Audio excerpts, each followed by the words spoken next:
There's been a game that is really interesting that I know about it because I haven't really seen. It's been coming up in a lot of stores recently, but that game is called Silk.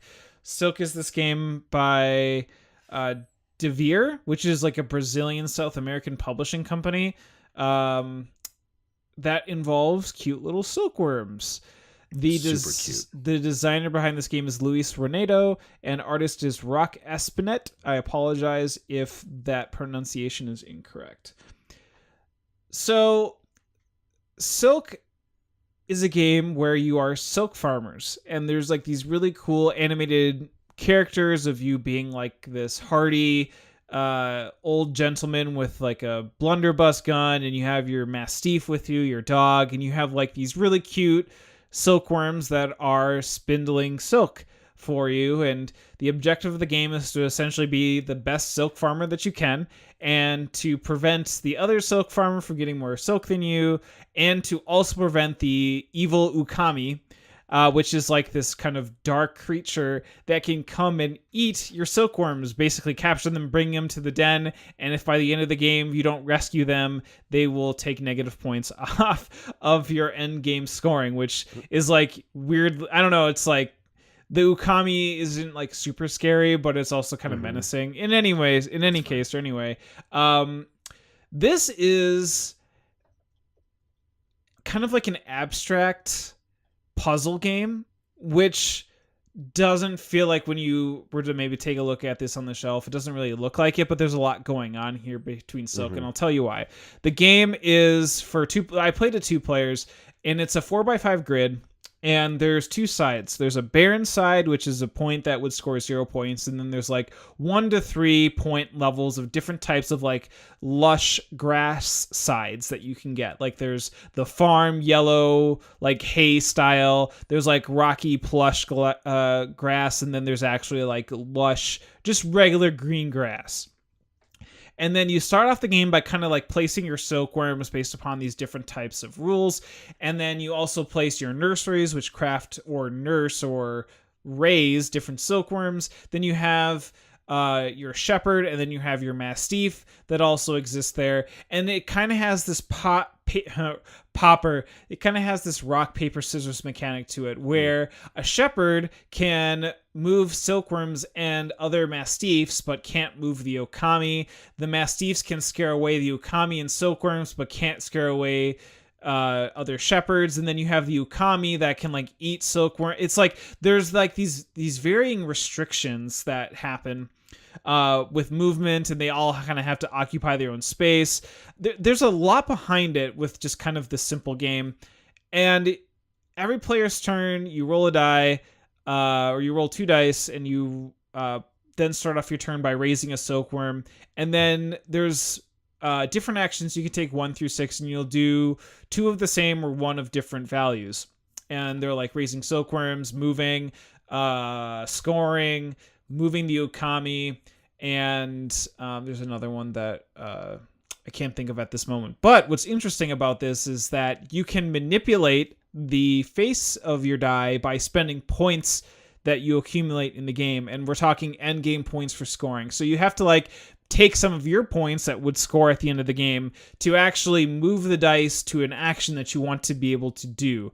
The last action you can do is building a wall. I just remembered that. There's a whole building wall segment where you can kind of prevent your shepherd or your mastiff or your ukami to basically kind of move with these walls, and kind of like Carcassonne style a little bit, or I'm trying to think like Settlers of Catan, where you can kind of build the longest wall, or you can build these enclosures for points, which is interesting. But yeah, there's this really fascinating action system of being able to kind of wager your points to do what you want to be able to do.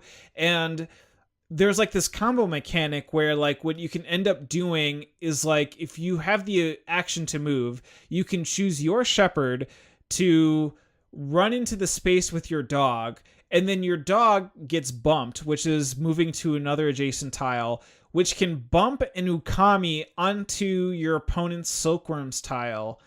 and they would all be eaten based upon this whole series of like how the ruling system works, or the whole tile per character system works. It's fascinating. So it becomes this puzzle, and being able to determine like, your another action is nursing. You can place a nursery down. I'm just like remembering this as I go, just because I'm just trying to like, I played it this Sunday, and there's just like so much in terms of like very unique special rules. Like the whole game to play is easy, but there's like so many different conditions and things that you have to pay attention to as you play this game, that makes it a little bit hard to wrap around, at least the first game. The second game went a little bit better. But yeah, again, this whole comboing system, and like silkworms can be pushed off to the mountainside, which are basically just retrieved into your own reserve. And again, as you're getting to the point or silk point peak of like 30 points for a 2-player game, which ends the game, which your opponents can still come back and win, but if you you're the first 30 points, you're most likely going to win. There's another turn for people to score, and there's like different objectives that you can score throughout the game. Like, can you like remove all of your silkworm reserve, or can you build the longest wall, or can you build this enclosure? Like, there's so many different things that you can play for. There's so many things that you can try to do to like punish your opponent. There's a little bit of like that take back with the different types of actions you can do. Each time that you harvest from different types of tiles that you can eat from, like you do that, and then you have to bump to another tile, and you have to make sure that you're like following all these sorts of rules.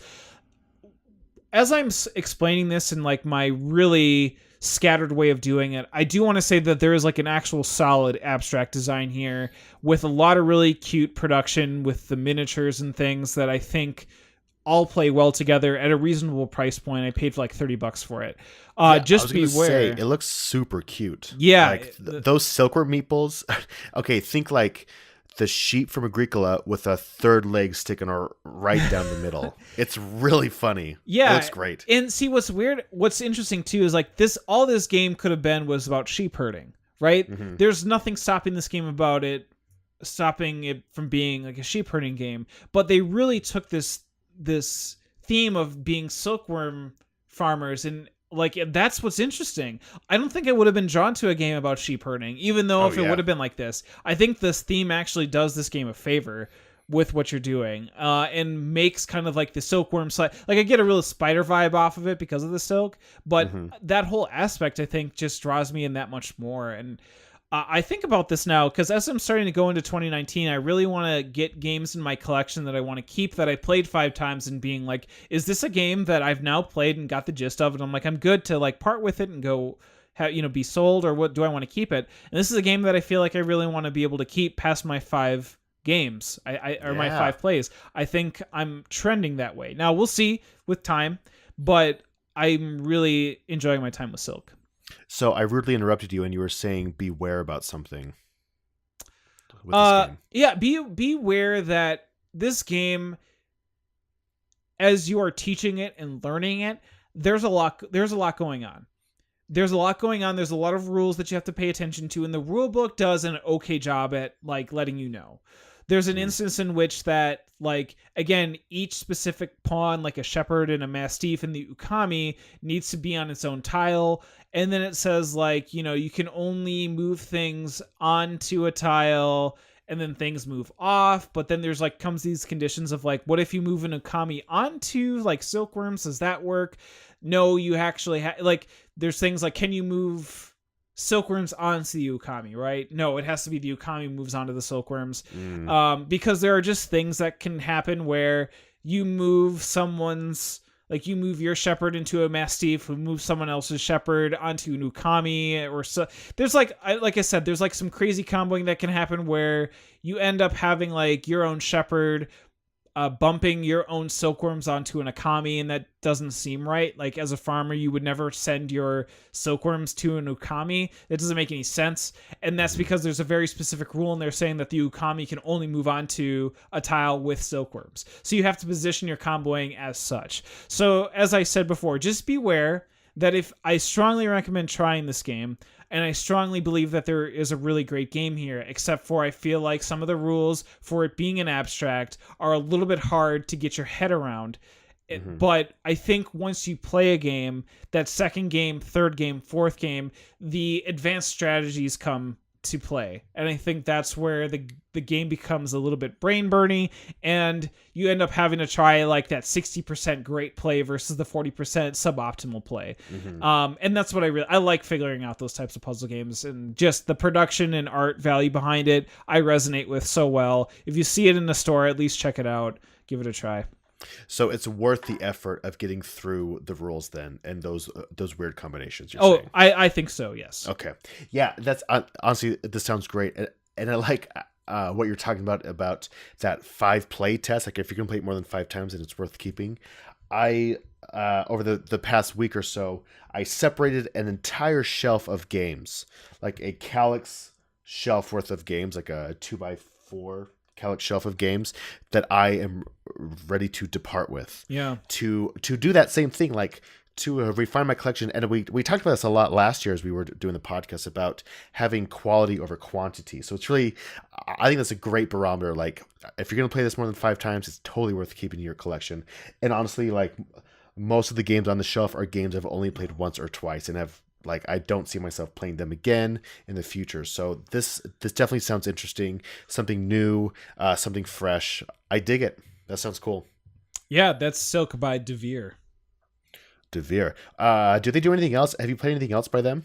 They I did check out their catalog, nothing that I've seen, but they do a lot of publishing in like I want to say like they have different, they're like a worldwide company. And they do, I think, different publishing for certain countries.